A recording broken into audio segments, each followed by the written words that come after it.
Hi everyone, welcome back to my podcast Ask Boneteacher, where I answer your formal questions in an informal way. So today my guest is Dr. Zohaib, who has bagged MS Orthopedics this year in NEET-PG. His success story is one where he started with a massive rank of 50,000 and climbed up all the way to less than 5,000 in a mere 8 months of preparation. Today he'll be talking about his strategy, motivation and mistakes. Towards the end, he will also share a story which makes him prouder than his rank. So hi Zohaib, how are you? Thank you for joining us today. Thank you so much for giving me this opportunity to share my story on your podcast. And I feel completely privileged to getting a chance to be here on this hot seat and sharing these moments with you. I'm completely starstruck right now. Currently, I'm pursuing MS Orthopedics from King George Medical College, which I've been allotted through the first round of state counselling. I got a rank of 4,859, an All India rank, and a state rank of 141 this year, contrary to my last year ranks, which was around 50,000. I don't know the exact one, but it was somewhere around 50,000. That's an amazing leap. Wow. I mean, that's wonderful. Coming all the way from 50,000 to less than 5,000. That's 10 times the jump. Thank you so much, sir. But I've been more blessed by God and my own efforts. So I'm thankful to Him firstly. So that's what we are going to explore today, ladies and gentlemen. We are going to find out what Zohaib did that made him jump from all the way of a rank of 50,000 to where he wanted to be to get the seat that he wanted. That's an amazing journey, and I'm sure our listeners would want to know that. So let's start with your undergrad days. What were you, who were you, what were you doing in your undergrad days? Were you a topper? Were you studying 24/7? Did you have a life other than books? So I certainly had a lot of life other than books. I wasn't a bookworm during my undergrad days. I was more into co-curriculars and sport activities. I was the football captain of my college team, and I invested a lot of my time into co-curriculars than my studies. However, to quote that, I used to stay in that top 3 category rank list, but I never studied that much, which I felt that I needed to study to be a better doctor, because I was never oriented that way to put in a lot of hard work that I saw people around me were putting in. So you mean to say that you were in top 3, yet you didn't put in the effort considering your friends. Can you explain that? Because that is something that I'm unable to understand. A person who is among the top 3 candidates yet admits that he was unable to put in the time his friends or peers were putting in. I think somewhere I'm more blessed with interpreting things in a much quicker fashion than other people do. I think when I study a particular topic, I feel like I can very well interpret that, though I cannot retain it for a long amount of time. But if you start studying just a month or 2 months before your professional examination, I think you can do pretty well. And I think there is a lot of difference between approaching a subjective pattern of paper and an objective pattern of paper. Because while approaching MCQ, you need to have a thorough understanding of all the subjects and all the topics that you are going to be judged upon. And subjectively, I think it's much easier, especially when you are from a background where you have a pretty much influence of Shakespearean English, because then you are able to express your answers in a much better design fashion. That's the difference between them, and that is why somehow I came in the top 3, though I never accepted that. You can call anyone back in Cephei and ask them. I never truly accepted that I was a topper. I trust you, Zohaib. I trust you, and I would want all the listeners to understand this very important concept here, that although you have the ability to answer questions very well, or if you have the ability to understand a complex topic and reproduce in words, I think that is the most important requirement for a professional theory-based exam where you write your essays. And in an essay representation of a question, what is tested is your ability to reproduce the information. Whereas in an MCQ exam, you're tested on isolated facts and concepts, which if you're not thorough in the whole subject, you might easily miss out on. So this is a stark difference that I want all of you to understand. Scoring well in a professional exam does not automatically translate into getting great ranks, which is an evidence in Zohaib's case, because he was among the top 3 students in his professional exams, yet the first time he wrote his NEET-PG exam, he got a rank of 50,000. So that is what we all should understand, that reproducing an answer in an essay format is totally different from reproducing an answer in an MCQ exam. And this should not give you the pseudo confidence that you're ready for an MCQ exam. Your approach for an MCQ exam should be thoroughly different. Which brings me to this question: how did you get to know about me, and when did you start following me, and why did you even consider following me in the first place? So actually, after I dropped in year to start my NEET-PG preparation, post my internship in mid of April, I joined Marrow and I started from the very basic subject, first year subject, anatomy, physiology and biochemistry. But when you study that with the MCQ oriented fashion, where you need to understand things and apply them in an clinically oriented fashion, that is how the question bank in Marrow is based upon. It was really difficult to cope up with all the pressure that was upon me, because there was a lot of expectations from all the juniors and my batchmates who knew that I was among the top rankers, and I already had lost a war by getting a rank of 50,000. So living under that tremendous amount of pressure, and also believing the fact that there was a certain doom over my head, and especially in the absence of a motivator who could motivate me on a daily basis or whenever I used to feel low.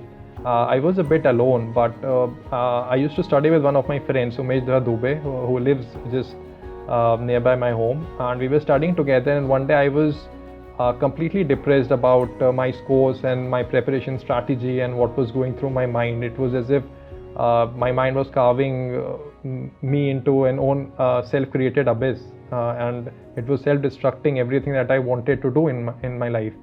And he suggested ki Abbas sir ki video, have you ever seen it? And I said, who Abbas sir? So he said ki tumne Marrow join kar rakhi hai, don't you know about who Abbas sir is? So he sent me a link of your video, one of your motivational videos on YouTube, and I went through that video. Sir, truly, honestly speaking, I was never a fan of YouTube motivators, or never I try to seek that kind of motivation by watching YouTube videos. But living in that moment of doom and that certainty of impending failure over my head, the first time I watched your videos, I literally had tears in my eyes, because when you are through that phase, and if somebody even says that, just keep going on, I am there for you, and in the end things will be all right, I think that is more than enough. And the way you motivated, the words that you actually used, and it felt like as if there was someone who could understand what a PG preparation was going through that phase, and he was able to reproduce the facts and weigh it out with the reality, so that it cohesively united and presented a much realistic version of what was happening in the world around, the unscrupulous world of competition we are all living in. So that greatly boosted my confidence, and then I used to binge watch all your videos, because there were a lot of videos already posted on your YouTube page. Later on I downloaded them too, because a lot of time the internet connection was down, so I was not able to get a hang of all your videos whenever I used to feel low. So I deleted them later on after my NEET exams, but I hooked up on them all along my preparation phase. And I really want to thank you, sir. Thank you so much for inspiring me and even a lot of students who have been depending upon your motivational videos for such a long time. Though we have studied and we have given paper personally, you weren't there for us, but you have been that invisible force that have constantly pushed us to achieve better heights and do better in our lives. I mean, I really have no words to say after all that, because I'm not used to listening to this kind of praise. Honestly, I'm just speechless. But at the same time, I want to thank you for saying all those beautiful words. But I personally, myself, I have a huge challenge believing in motivation, because I understand the word motivation is, has been commoditized, and everybody tries to motivate you, and you come across a lot of motivation. I personally feel motivation is overrated, and if you go to YouTube now, you will find thousands if not millions of videos telling you that you can do it. Yes, you can do it. Don't you think that motivation you get from videos is short-lived? Sir, certainly it does. It is short-lived, but when a person is preparing and he is in that competition phase, preparation phase, I don't think it's every time that we feel so low and depressed and we feel like we are not able to do things out. there are moments when we feel fragile. There are moments when we feel desperate for someone to just come out and help us out. So those are the moments where we actually need that invisible force to be with us, to push us. So this is where I want to ask you, I mean, what kept you pushing? I understand that the initial fire or the spark came from my videos, but then what kept you going on?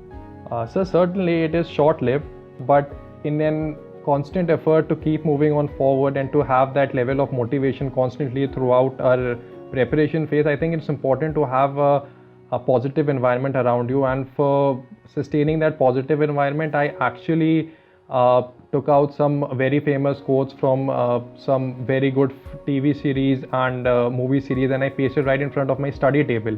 So whenever I used to feel low, whenever I used to feel that I wasn't on that correct path, I used to look at them.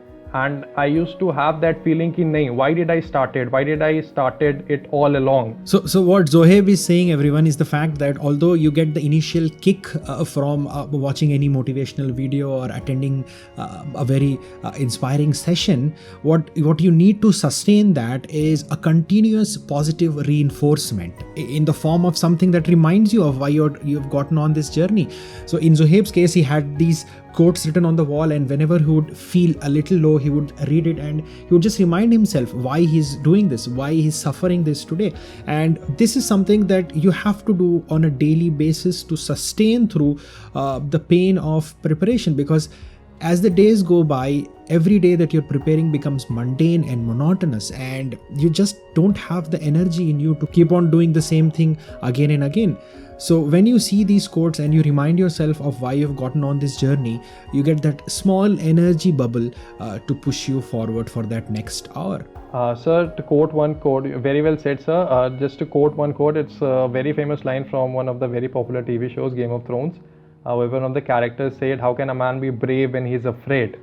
To that, another character replies, "That is the only time he can be brave." So it very well captivates what we are actually feeling and going through, because we are living in that sense of fear and that sense of impending doom, and we are afraid, and that is the only time we can actually come across our fear and be brave. So these are the kind of quotes where you actually need to stick around your study table and all around your room, so that it constantly puts you in a positive environment and keeps you. Well, with what you just said, you have me pumped up. I am actually very inspired by that line, because whether you like it or not, we are only brave when we are afraid, because there is no other opportunity in life to showcase or be actually brave. So that is a very good line, and I think we should get inspired by that. Now coming back to the real question of how did you climb this difficult ladder of getting a very good rank from 50,000 to less than 5,000 in a mere 8 months. I want you to dissect your study strategy and what you have done, so that everybody who's listening to this finds some value in that and can adapt that strategy to their struggle. So firstly, I think it's important to have faith in yourself. Without that, it's pretty difficult to start as well as strive constantly. I had a very well framed timetable that I had pasted right in front of my study desk that helped me keep a track of my progress on a regular basis. The source of my material was Marrow. I joined Marrow, I think, in the start of April, and I started my preparation in the mid of April. Earlier, I used to watch the video at the speed of 1x, but then I went through a live session that you had, I think, in the end of April or the start of May, and you laid a lot of emphasis that we actually need to watch the video at the speed of 2x to have a lot of productivity. So initially I had a lot of issues, but later on I adapted myself to it. I usually used to watch a video, and before jumping over to the other video, I used to revise the topic thoroughly immediately. Then I used to approach the question bank. Usually I used to have a score of around 70 to 80%. So you watched a video, and before moving on to the next video, you would revise what you have written? Yes, sir. All right. Okay. After that, I used to approach the question bank. I usually used to achieve a score of 70 to 80% over there on an average basis. But there were some points that were not mentioned in the notes, but rather they were particularly new from the question bank. So I used to add those points to my notes under the same heading in the same set of notes, and only then I would approach the next video. In a day, sir, on an average basis, I used to watch 4 to 5 videos depending on the length of those. And before going back to sleep or the next morning, I used to revise them before studying something new. So within a day itself, I usually used to revise things at least 3 times. So that really helped and boosted my confidence because I was Wow, so this is a very unique strategy. I mean, you used to watch videos, write down the notes, and then solve the Q bank. So no, I already had ordered the notes. So I used to underline the important parts which I needed to recall on a daily basis, and I used to revise them immediately after studying. And after studying, I used to approach the question bank. I used to solve the question banks. I used to get an average score of about 70 to 80%. And then I used to add the important points that were not mentioned in the notes itself. Then I used to approach to the next video or the next topic. And then before going back to sleep or waking up early morning, I used to revise whatever I had studied the previous day to have a better recall. And then again at a space of around 7 days and then 14 and 21 days, I used to revise the important points, so to have a track of the things that I already had studied. So basically, let me just recollect what you have said. You said you'd watch the video, underline the key points in the notes, and then directly go to the Q bank and add the new points that you learned in the Q bank to the notes itself, and that would be a complete video and Q bank set, and then you would move to the next video. Yes, sir. Right? This is what you did. So this is what I want to tell everyone who's watching this, is that he did not use Q bank as a testing tool. He used Q bank as a learning tool, and he learned from the Q bank. This is what most of us ignore. They think that Q bank is a testing tool and they feel bad if they get a lesser score. So Zohaib over here got a score of 70 to 80%, which is also a very decent score nonetheless. But the fact that it is not 100% shouldn't bring you down. You're still learning from the Q bank. You add the points from the Q bank to the notes, and that is one complete reading of the topic. And now, like Zohaib did, he revised it a week later, and then 3 weeks later, and then a month later. I think this is a very good strategy that people should follow. So adding up to that, whenever I used to approach different clinical subjects, and whenever there was a topic that was linked to any of the basic subjects, I already had finished. I used to first revise them from their respective notes before approaching them from the clinical ones. Like for example, say if I was studying something related to injuries surrounding the shoulder joint, so I would first revise the concerned portion in anatomy before approaching the orthopedic section. So this basically gave me a lot of confidence, plus it helped me to integrate those basic subjects with the clinical applied ones. And so I believe that's how NEET has been approaching the MCQs nowadays. Yeah, I think this is a wonderful approach which most of the students I know don't know about.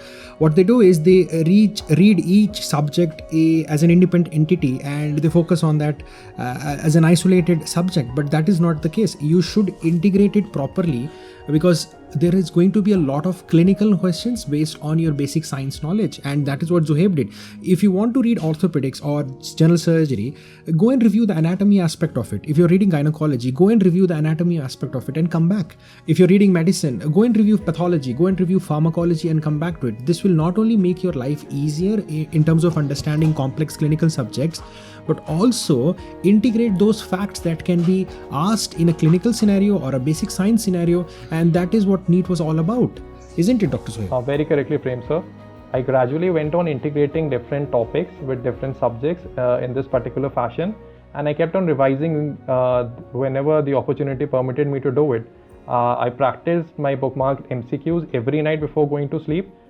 So in the end, I was able to crack NEET with just 2 revisions, but up to 2 proper revisions from start to end. So although you say it is 2 revisions, I don't think that is the correct way of putting it, because you have been revising as and when you were reading it. So your first revision was essentially on day 1 of your reading, and a few weeks later you would revise again. So this is what I want all of you to understand who's listening to me today, that I've mentioned this in my previous podcasts also, that the revision doesn't necessarily have to happen only after you finish completion of your syllabus. I think that is a very old method of revising. I think the smart way of revising is as you go, and when you do that, what will happen is by the time you finish reading the first reading of all the subjects, you would have revised considerable of them a few times. That way, by the time you finish your first reading and you reach the exam, you would essentially have revised each subject a good 4 or 5 times. So I think it's essential. The way NEET has been testing us in the MCQ portion, I think it's very essential to integrate all the subjects together, because anybody who has appeared for the NEET examination this year would have a fair amount of idea how NEET is going to be for the future sessions. Now, do you think you have made some grave mistakes while you were preparing, and you would want to make everyone aware of that they should not repeat those kinds of mistakes?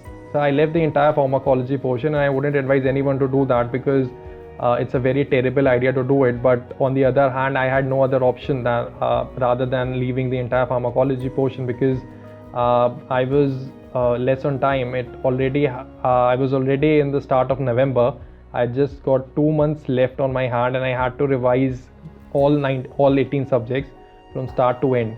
So I had a very big decision to make, and I left out pharmacology. But to be honest, sir, I think the way I studied subjects, I think a lot of pharmacology portion was covered via medicine, orthopedics, surgery, and in different clinical subjects. Whenever I used to study a particular disease or the medication or the drugs that were implicated for the treatment of those diseases, I used to study the entire drug, even the side effects, the indications, and the other contraindications. So at the end of it, I didn't study pharmacology, but I already had an in-depth understanding of the important drugs that were asked on a regular basis in NEET-PG. So, I mean, that is again, we just have to reiterate what we previously said, the advantage of integrating multiple subjects.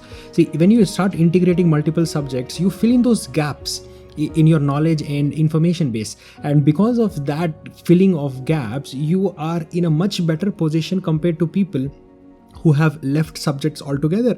Because although it appears that you have not read pharmacology, Zohaib, in your particular case, yes, sir, because you have integrated pathology, medicine and physiology, you were in a very good position to answer those pharmacology questions. So this is the takeaway message here for everyone.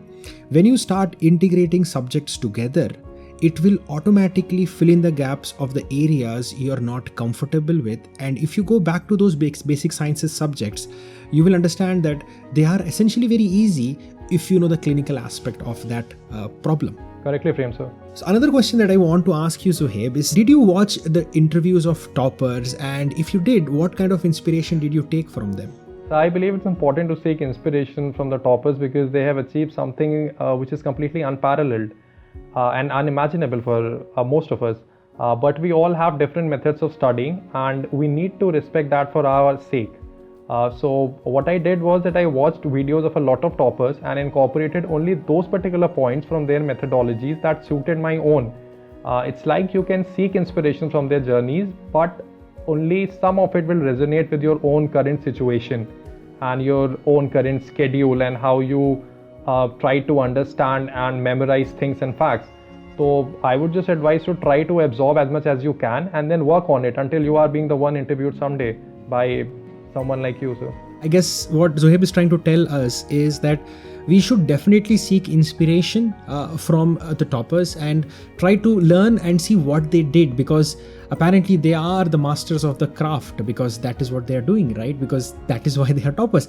So the point here is that you can learn from the masters of the craft, but the challenge is to replicate them. Not everyone can replicate them. There are people who study for 10 hours, there are people who can study for 12 hours, but then there are people who can study for only 4 hours and still get the same result. That is where I think each individual is different from others, and what you need to do is watch what they have done, apply it to yourself and see if it works for you.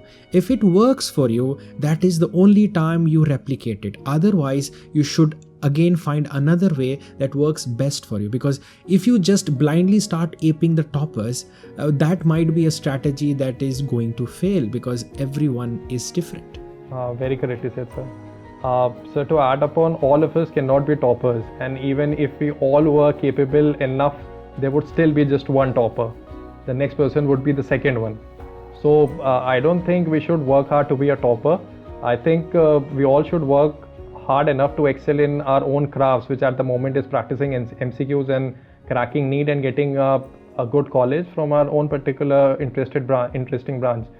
Make it your... I think your success is evidence of that, right? I mean, you wanted orthopedics, you wanted from a decent college, you started out from 50,000, you got below 5,000 and you got what you wanted. And I think that is a very important message to end this podcast with for everyone, that try to aim for what you want rather than the rank. And I think this is a wonderful strategy that Zohaib has shared with us, because he has kept his options very simple. He wanted orthopedics and he wanted it from a decent college. He never thought about the rank, and thankfully his rank worked for it.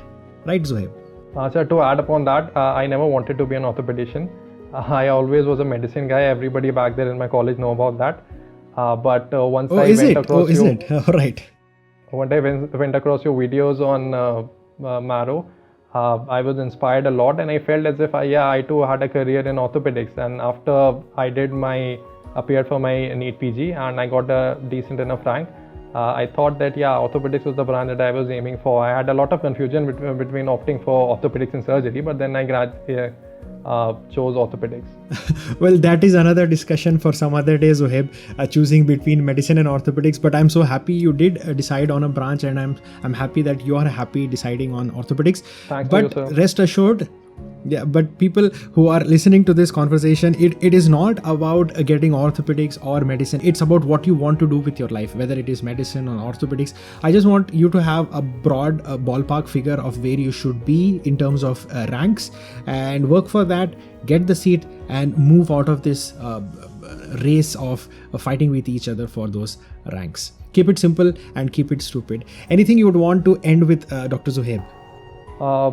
So the only thing I would want to say is that academic might is not what should characterize us as a human being. I think it's important to be a better human being and try to do good in life, try to help people around, try to help the society, because that is the true essence of being a doctor.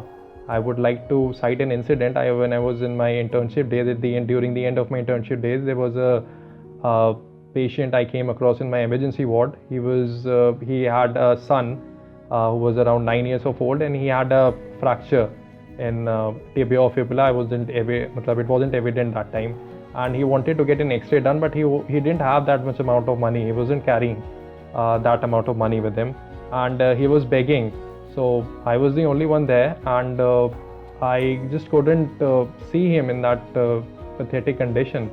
So I went to the X-ray room and I asked the radiographer to get an X-ray done of that patient, but he refused. He said, you have to follow the protocols and you have to deposit the certain amount of fees. So I think that was the first time I paid for that patient, and after I did, the kind of response that I got from his parents, that was completely unparalleled. For the first time in my life, I felt that what is the true essence of being a doctor was like. So in the end, I would really like to say that whatever we become in life, it's due to our hard work, but we should always stay modest and we should always try to help the people around, because that is what characterizes, not our academic might or not our academic excellence. That was a lovely message that you've put across, and I would want to sum it up in a way that my parents tell me is that there are a lot of professions and there are many people who can become rich because of those professions, and once they become rich, they can be philanthropists, they can give a lot of money to poor and help people. But medicine is the only profession which basically allows you to work to earn money as well as help people at the same time. The discretion of making money or helping the person depends on an individual patient-doctor scenario. And I think that moment was that moment for you where you decided to help a person rather than make money out of him. Yes, sir, that was truly revealing, and that is why they say doctors are pluripotent, though in this incident morally, I think. It was wonderful talking to you, Dr. Zohaib. I wish you all the success in your orthopedic career, and I will see you in the future. Thank you so much, sir. It was an absolute privilege. Thank you so much. Alright guys, keep things simple and stupid. Don't forget to follow me on Instagram and subscribe to my YouTube channel. Comment your question below. I will try to answer it in my next podcast. Take care. Bye-bye.